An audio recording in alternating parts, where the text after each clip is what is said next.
no itwe twari kuona no iguaya twahete iwone andu othe nginya mburu tukiohwo tugithamio na no iguaya twambane iwone andu othe nginya ngati twatuĩtwo rũkũngũ nĩ nyakerũ gĩkũyũ Ngai akiuria mbura tũkĩhanda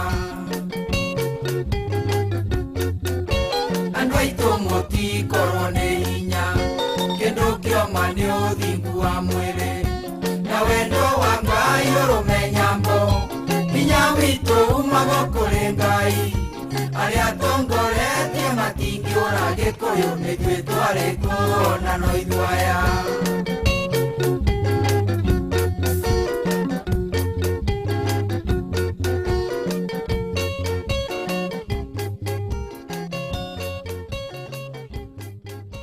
Kimathi sent directives to frontline commanders and coordinated all military activities in both Nyandarua and Kirinyaga war fronts.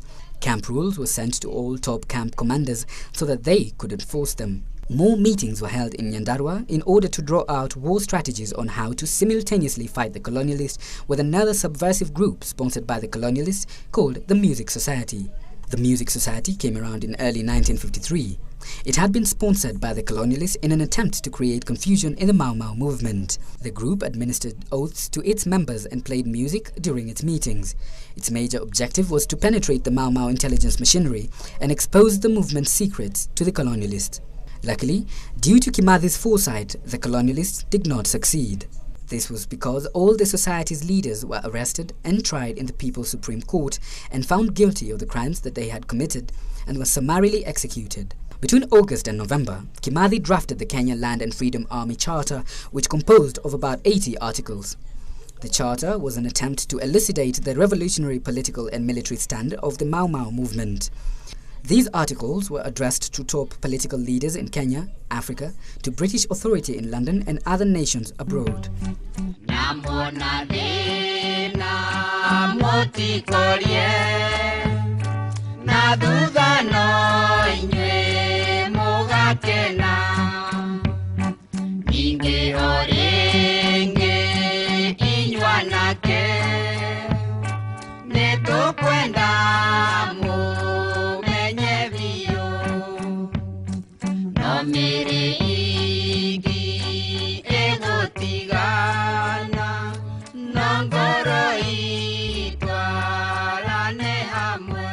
Great battles took place between 1953 and early 1954 when the Mau Mau and the British were at their strongest.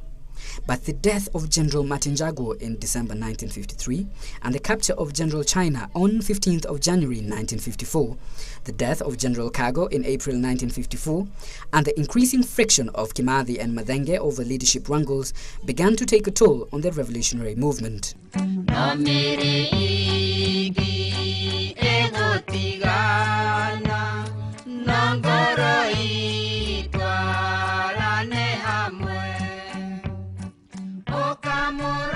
On February 5th, 1954, and after the capture of General China, Kimathi set up a conference which was held at Karathi in Nyandarua. This was necessary in order to develop new war strategies. It was when debating with the militant leaders and patriots that the idea of separating military and administrative affairs was hatched. Members of the KDC Executive Council, in agreement with the Kenya War Council, proposed formation of a legislative body where members of all nations in Kenya could be represented. The result of this suggestion was the formation of the Kenyan Parliament, with Field Marshal Dedan Kimathi as the proposed head of the new government and the Prime Minister. This automatically altered its status and role within the movement. His previous role as the Commander-in-Chief of all the Kenyan Land and Freedom Armies was left to his deputy, General Macharia Wakimemia, who was now elected as the new overall military leader of the armies. The information given to the British by General China under torture proved to be very valuable to the foe and disastrous to the Mau Mau movement.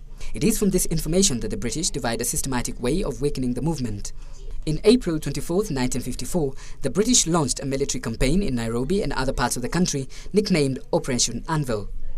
All urban centres and villages in the central region, including Embu, Rift Valley and Meru, were swept. Thousands of innocent children, women and men were arrested and herded into death camps without any due legal process, where they were later savagely tortured. Many innocent civilians died in the camps. The rest of the remaining population were herded in masses in fortified concentration villages. This was a futile but calculated move by the British to thwart the wave of nationalism sweeping over the country. It is against this background of constant harassment and mass detention of Nairobi militants such as the Kenya War Council Chairman Eliud Mutonyi, the General Secretary Isaac Maina Gathanju, General Enoch Mwangi, Gishohi wa Githua, that the Mau Mau headquarters was moved from the Mathare Valley to Nyandarua Forest, where it was merged with the Kenyan Parliament under the leadership of Kimathi. Therefore, Kimathi automatically became the undisputed overall leader of the national liberation struggle.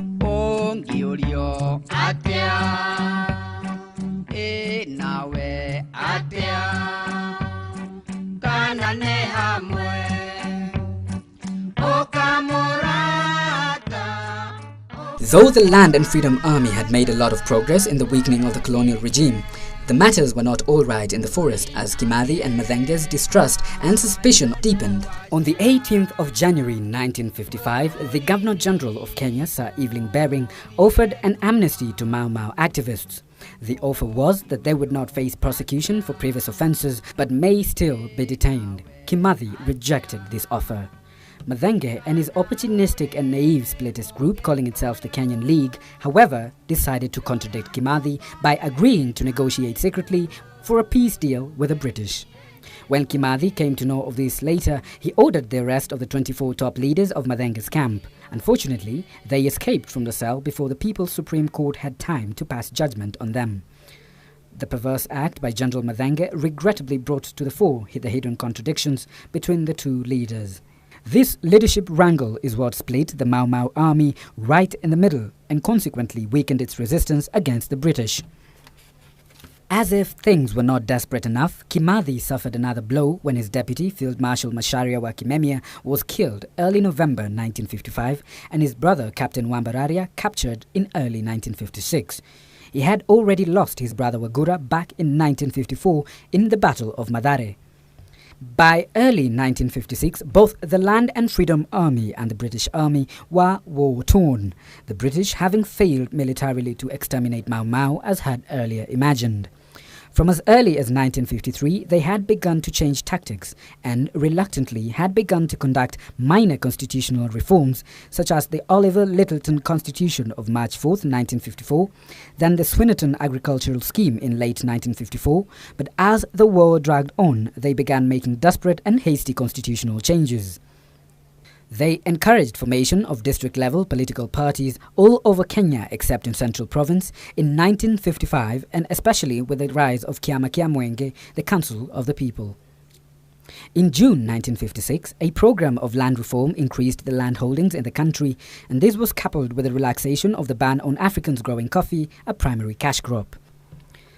In the cities, the colonial authorities decided to dispel tensions by raising urban wages, thereby strengthening the hand of moderate union organizations like the KFRTU. By late 1956, the British had granted direct election of African members to the Legislative Assembly, followed shortly thereafter by an increase in the number of African seats to 14.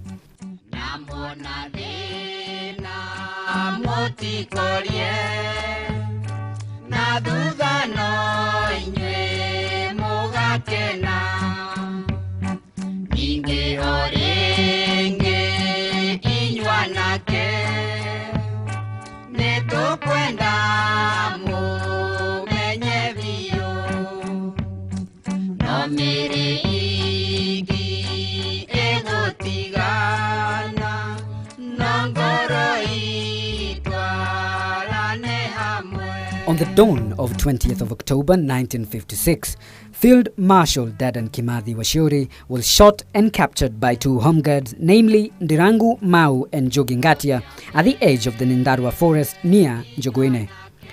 He was then tied up and taken to Kahigaine Home Guard Post before being taken to Ihururu Chief's Camp and later to the Nyeri General Hospital for the treatment of the bullet wound.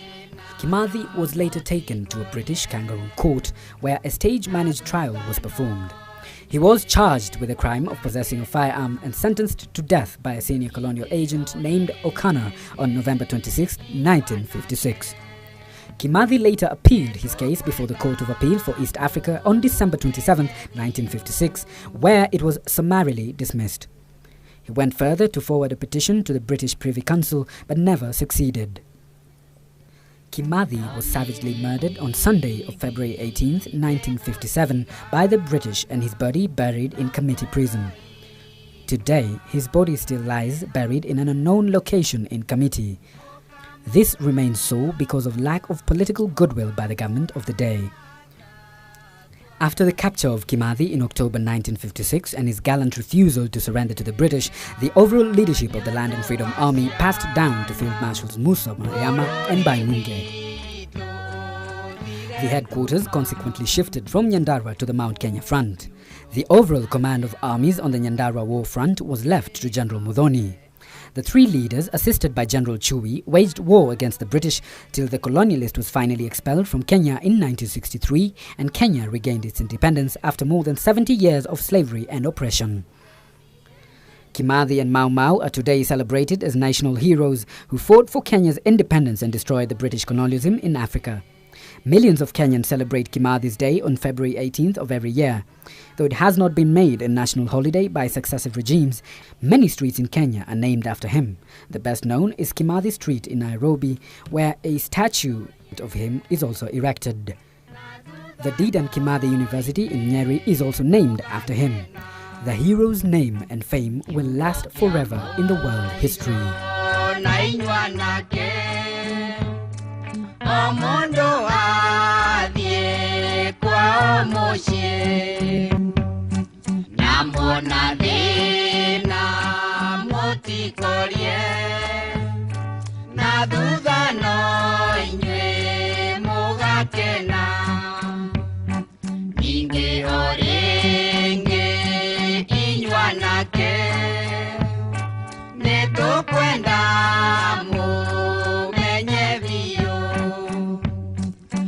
Mere igi egotigana Nongoro itwalane hamwe Okamorata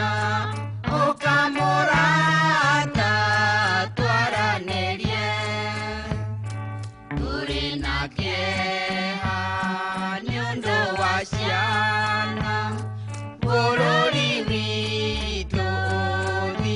Duma Ongiorio Atea